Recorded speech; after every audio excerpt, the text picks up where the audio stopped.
Welcome to our next webinar. We have Eleanor Burke. Are you in London at the moment?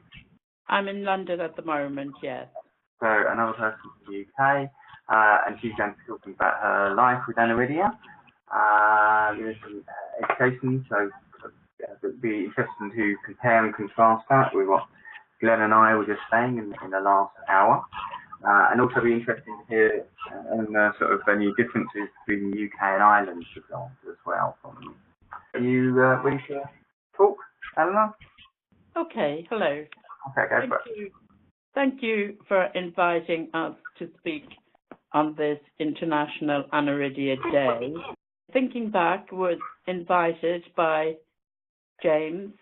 Everybody probably knows James as James Aniridia, here with Aniridia Network in the UK, and by Rosa Sanchez de Vega in Spain, president of Aniridia Europe.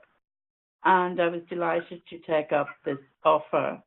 At the beginning, as James, when he was introducing me, he asked, was I in Ireland or in London? At the moment, I'm in London, but I actually come from the Irish Republic. So I grew up in Ireland. I'm 66 years of age. So saving everybody the trouble of doing the math, born in the last century in 1952, the story as I would have it from my mother, of course, very traumatized with giving birth to a young daughter. And straight away, my mother's story was that she instantly realized there was something wrong with my eyes and immediately raised this as an issue with the medical team. Because she had raised this as an issue, then a doctor came along and told my mother, using the doctor's words, Eleanor is stone blind and will never be able to see anything. My mother was obviously traumatized by this, and I'm sure an initial trauma, a verbal trauma, although she'd noticed it herself, this shock, and I'm sure with all parents with children born with aniridia, just get this shock. How well they recover from it, I think myself, probably is over time, and as they see the baby develop and reach its different milestones, then become a young boy or girl, an adolescent, and go into adulthood and see how the young person gets on. So for myself, I actually am the youngest of a family of 6. The aniridia with me was the sporadic type, and it was not within the family at all. I actually don't have any family myself, so I therefore cannot speak in terms of it going into another generation. Back in 1952 in rural Ireland, I did live in a town, but things were not very progressive in terms of people with disabilities, and certainly not with somebody with a severe visual impairment. However, I did go to mainstream school, and I had sufficient vision that I could walk to school, and I did manage in those very early years, because books for children, school books for very, very young children, obviously had large print, and this was big, bold print.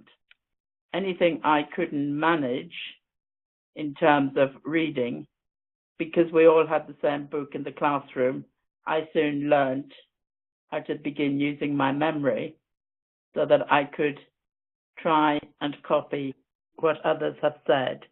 So basically I'm saying that as a young child, I soon learned, I got a good memory. I started listening to what people were reading, so I tried rote learning.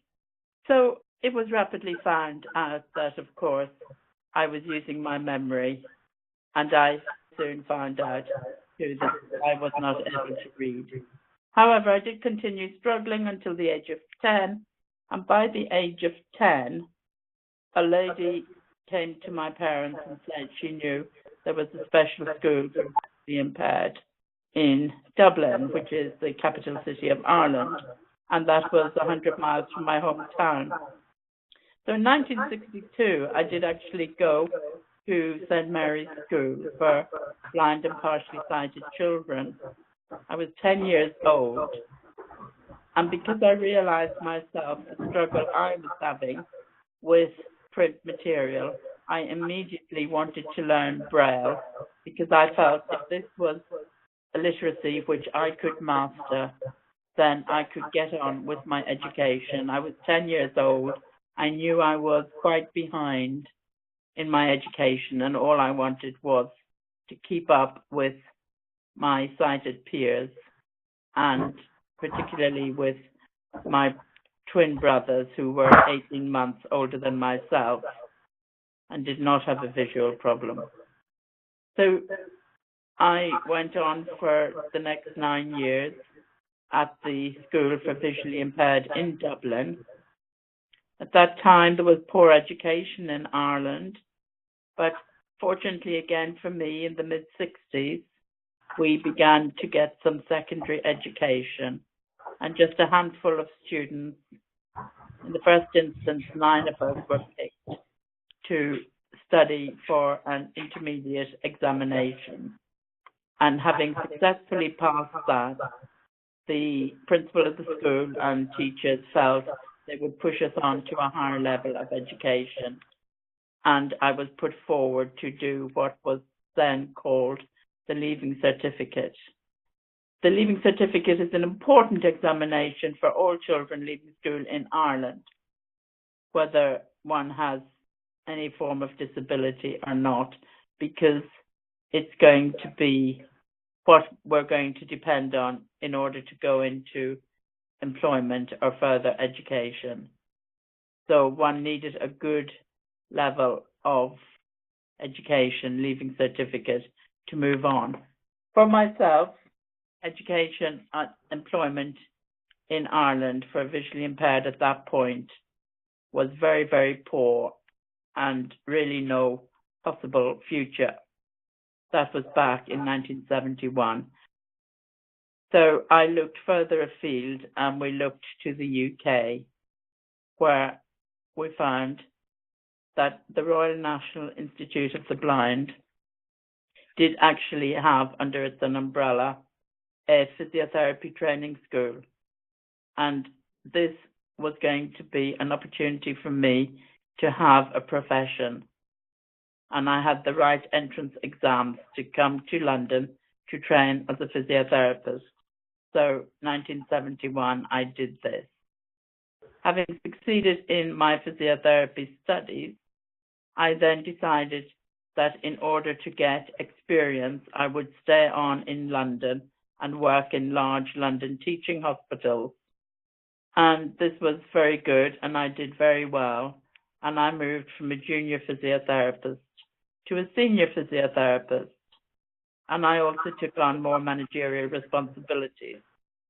With physiotherapy, one had the opportunity to specialize, and I decided to specialize with neurology, because with neurology, I had the opportunity to work with and rehabilitate as best one could through physiotherapy patients who had strokes, patients with Parkinson's disease, those with multiple sclerosis, and muscular dystrophy. Another important area for me in the rehabilitation of patients and in neurology was a category of patient who had a brain tumor. They would successfully have the tumor, or as much as possible, removed, particularly in the case of malignant tumors. But having had the surgery, this often resulted in nerve damage in the brain and in physical disability, again presenting itself either as paralysis or partial paralysis, similar to a stroke.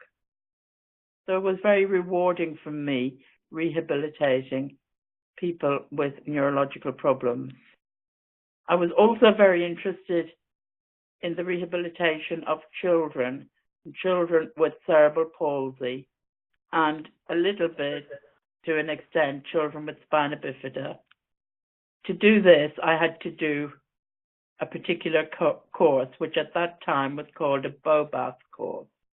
And again, in large London hospitals, one really had to have postgraduate qualification in order to succeed well in one's professional career.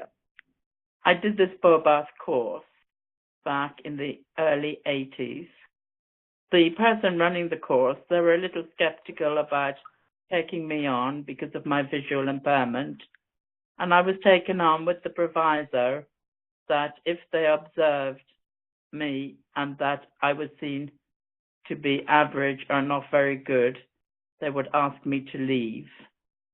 And I had to agree to these terms because I wanted to succeed and I wanted to get on the course. But I was very pleased to say that having done the course successfully, I was told that at the end I had succeeded and my outcomes had been much better than all my sighted peers on the course. So for me, living with aniridia at that time, as I said, as a child, it was a struggle reading print. It just wasn't worth the strain. For myself, I wanted to go on and do Braille. So when I did my physiotherapy, I did that through the medium of Braille. We're coming on now to the mid-80s and towards the 90s. And of course, by then, the world of IT, information technology, was opening up very much to people, all people, internationally, and particularly to people with a visual impairment.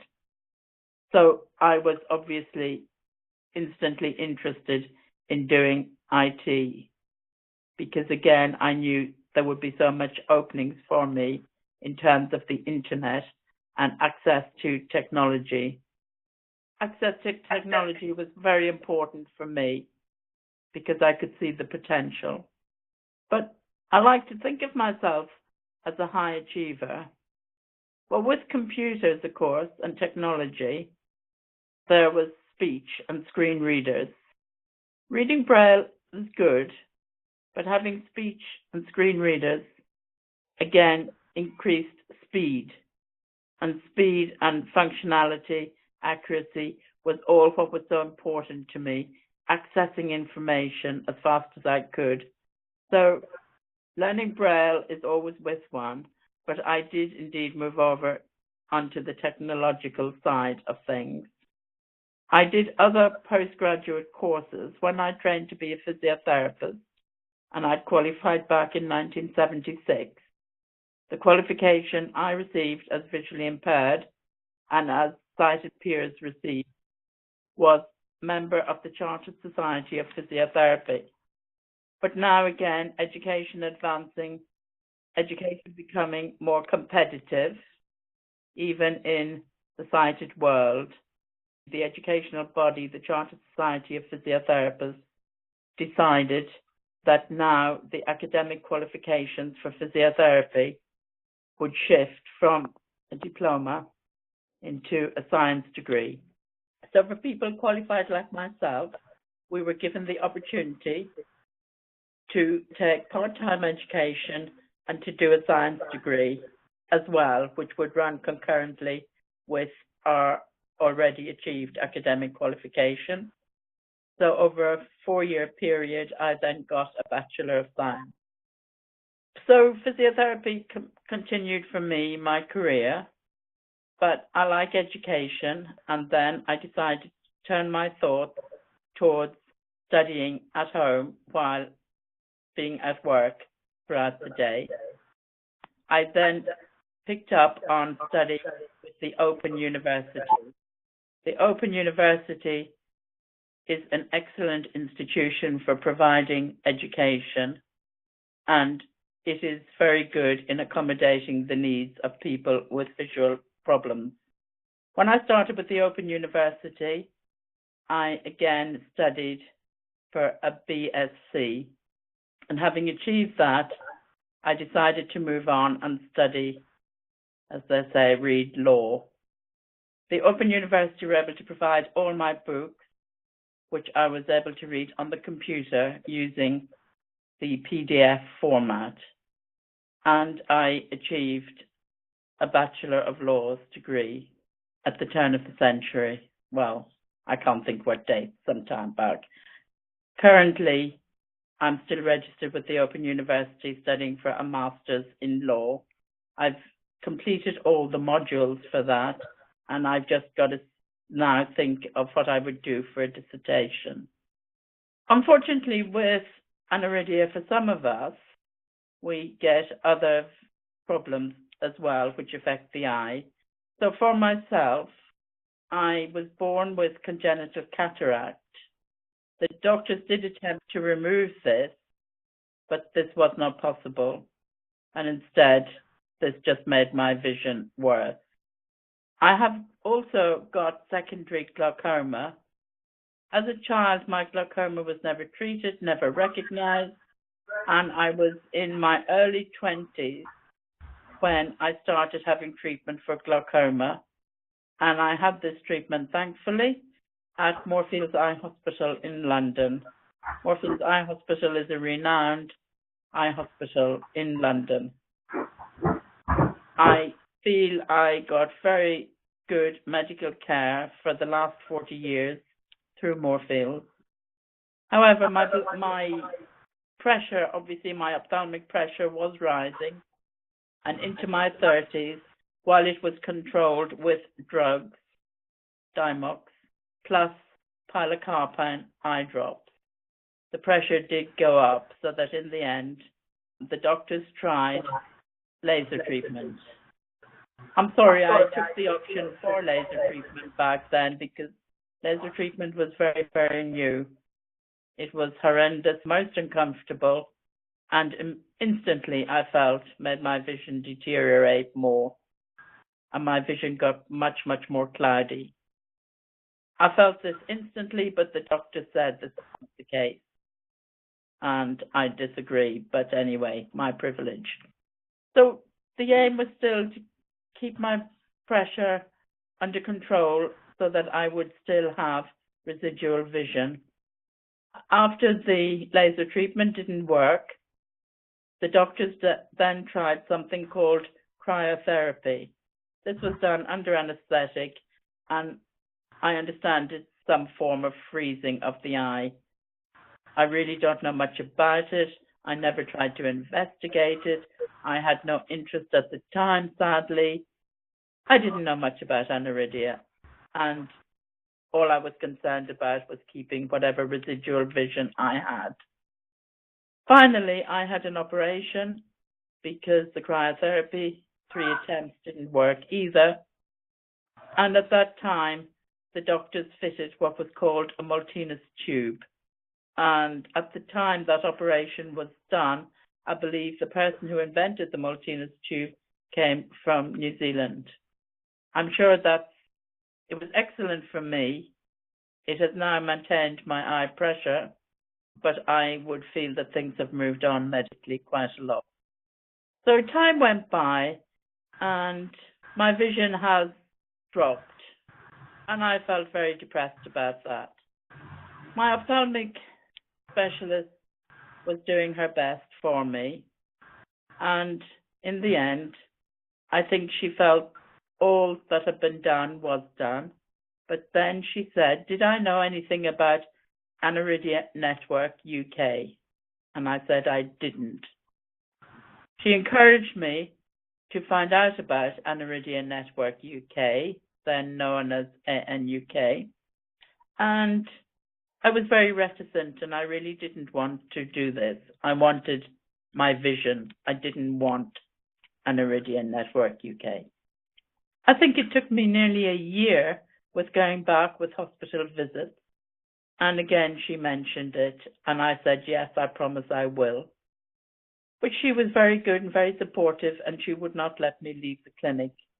until she had the contact details for Aniridia Network UK. I was delighted in 2016 when I made contact. I think I began to speak about myself having aniridia through social media, and somebody popped up called James Aniridia. And I thought, a contact. I think we all know who James Aniridia is. James, of course, being one of the trustees on Aniridia Network and a very important key person in the Aniridia field. So then I found out through James, through social media, of a conference coming up in London in 2016 in May, and I went to that. I was then ready in myself to think about meeting others with aniridia. I knew it was a very rare eye condition. I never met anybody that was up to 2 years ago with aniridia. Although I'd gone to a special school in Ireland for the blind, never came across anybody with it. It was a wonderful experience actually going to the conference in 2016 in London in May. And I was quite overwhelmed. I remember 75 people at the conference, family, friends, and people with aniridia. And just meeting somebody, talking to somebody, speaking about the eye condition, hearing what type of problems they had. Things like the photophobia, this awful debilitating thing of the light affecting one's mobility. If I go out today and it's very, very sunny, then I can't see because of the very bright sunshine. But even then, when I go into shade, it takes my eyes, as it does with those with aniridia, time to readjust again out of the sunlight. So again, there's a period where my pupil is having to accommodate this change from very bright sunshine into shade. So now I have actually taken to wearing a peak cap when I'm out and about. When I was younger, I wore the tinted glasses, which were very good. But as my vision deteriorated, I found that I was better off substituting the glasses for the peak cap. Because of the tint, it was reducing my vision. But I certainly had a good period in my 20s to my 40s, 20 years of wearing tinted glasses that were very good. Again, I got these through Moorfields Eye Hospital. I cannot speak highly enough of the care I received at London's Moorfields Eye Hospital. I guess my own story goes on. I met people with aniridia at the Aniridia Network UK conference. And as I come from Ireland, as I said, and I'd come to London, but spending more and more time in Ireland, I now looked to thinking about people with aniridia in Ireland and opening up some type of forum there as well. Because I knew we would be very small numbers and hard to identify people, I discussed with Aniridia Network UK the possibility of having a group in Ireland. Again, I found Aniridia Network UK was so supportive to me, so encouraging, couldn't do enough for me in terms of giving me support. And in April 2017, I'm pleased to say that I opened up and had our first inaugural meeting in Dublin, which was held at the National Council for the Blind of Ireland, who kindly gave us the premises. And it was very successful. We were a small group, there's no doubt about that, about 30 people in all. Some adults with aniridia, some family members, and then parents of children with aniridia. But we were a nice, cohesive group, very friendly, and wanted to keep in touch.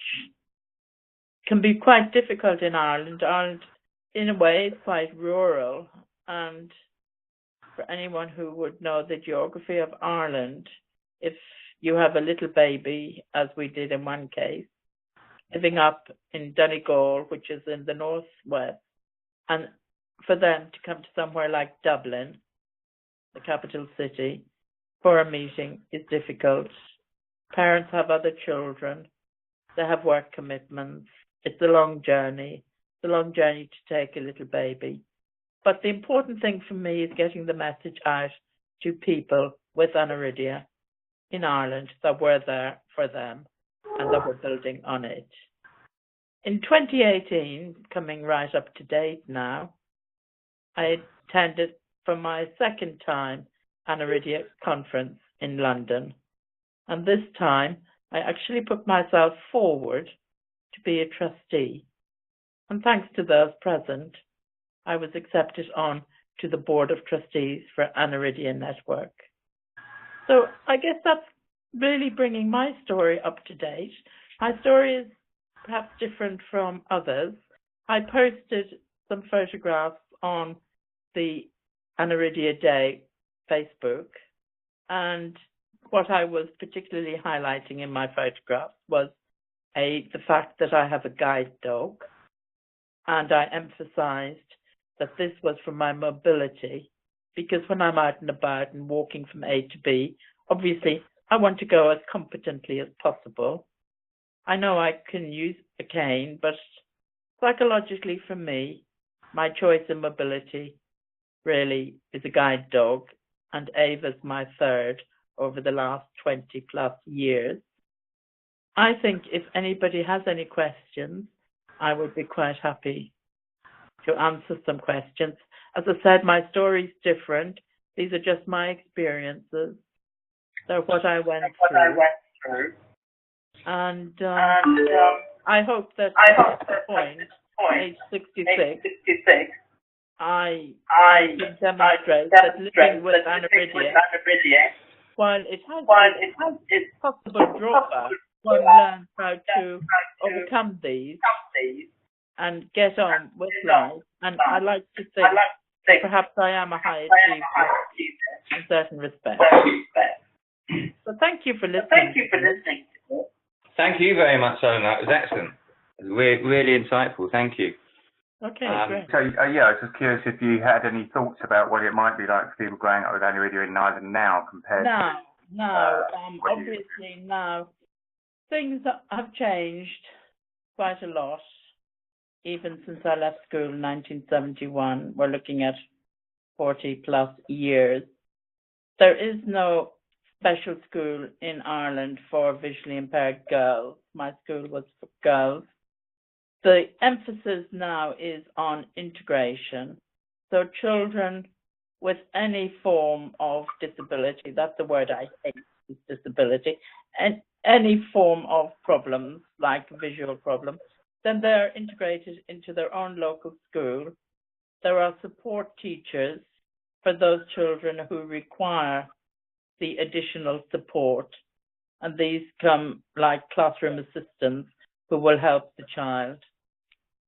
Back in my day, I would love to have been able to participate in sport, particularly up to the age of 10 before I went away to school, because I couldn't. This made me stand out, and I felt different from my sighted peers. Lots of them did tennis. Well, there was no way I could, but now there is tennis even for visually impaired, and there's lots of sporting activities, and there is also an association in Ireland for sporting activities for people with disabilities, so that if they can't join with able-bodied, they can at least join in this particular group. And because of the integrated education, people are often left more isolated. In my own case, I was mixing with people with visual impairment. But the sporting activities which are held on a weekend also now give the children an opportunity to meet up with each other. For myself, I did do swimming, but yes, things have moved on. And of course, particularly in the world of information technology, you can now have a child in the classroom and they can have their iPad and they can communicate with the teacher through the iPad, through if they're having video or whatever, they can tune into that. Whereas in my particular case, if I couldn't see, I think we called them blackboards in those days, then that was tough. That was your problem. So yes, things have certainly changed a lot now. And I would be more positive for the future. Children not having to go away to a special school. I took that option myself, but it's nice the children are now at home in their own locality with their own families. However, the one thing for me, unfortunately, again, it's because of low numbers of people with aniridia, there's very little knowledge about it around in terms of ophthalmologists, opticians, and I think, again, it's because it's rare. And this is why I feel it's very important, again, within Ireland to raise the profile of the eye condition aniridia. So I was interested, you mentioned that you said you used PDFs for studying law. Yes. PDFs are often seen as problematic for people using screen readers. Yes. So how have you found that? Excellent point, James. The Open University is very much committed to people with disabilities. The PDF has to be specially produced and properly tagged so that when a screen reader is reading it, it is coming out in text format rather than as a photograph. Because a lot of the learning, and by the time I came to do law at the Open University, the study was online. So for sighted students online, they could see the PDF, but it was purely in photographic. Their copies were not tagged. It was only copies for those with a visual impairment. Yeah. But they do have to be prepared, and whoever's preparing them needs to know this. So that's why that worked out very well. Always with PDF, I think the producers don't want the textbooks or the material tampered with in any way, and this is why it can be fairly inaccessible. But they just have to now recognize the needs of others, and for those who are using screen readers, that it's properly produced. Yeah. And so do you find that they are well produced, or do you still have problems with them? No, excellently produced. This is by default, you haven't had to ask for it. It's by default now. Once they know you're visually impaired, you're using technology. I think these days, and certainly in 2018, if one is enrolling in an academic course and with the Open University, it's taken as read that your IT skills will be pretty good. Yeah. So yeah, you will get your material in the PDF format. Now they won't give it to you in Word format, but it is possible, dare I say, sticking my neck out to manipulate the text, and if one wants to put it into Word, there's ways and means of doing that. Yeah. Brilliant. Well, thank you very, very much, Eleanor. I really appreciate you giving your time today for such an insightful talk. I hope maybe you'll give that talk or a sort of a derivation of it at a future conference. Well, yes, I would certainly very much like to. I was talking off the cuff right now because I felt it was nice just to speak impromptu, but I was very interested to participate today, to offer to others and let others hear just my own experience. Thank you very much, and for everybody who could hear me, thank you very much for listening. All right, on behalf of everyone else, goodbye. Thank you. All right, bye-bye.